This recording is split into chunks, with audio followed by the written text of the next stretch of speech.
একটা সত্যি কথা বলবো, আপনি যদি আপনার নিজের শরীর কেটে টুকরো টুকরো করেও দেন, মানুষ সেটা দেখে বলবে এই টুকরোগুলো আর একটু সমান হতে পারত।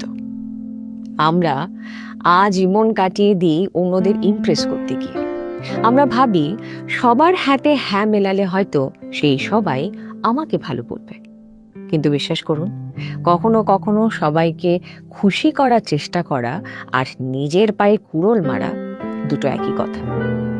যখনই আপনি অন্যদের জন্য অ্যাভেলেবেল থাকতে শুরু করবেন, ঠিক তখনই মানুষ আপনাকে সস্তা ভাবতে শুরু করবে। মনে রাখবেন, সবাইকে ভালো রাখার কাজ আপনার নয়, আপনার কাজ নিজেকে ভালো রাখা।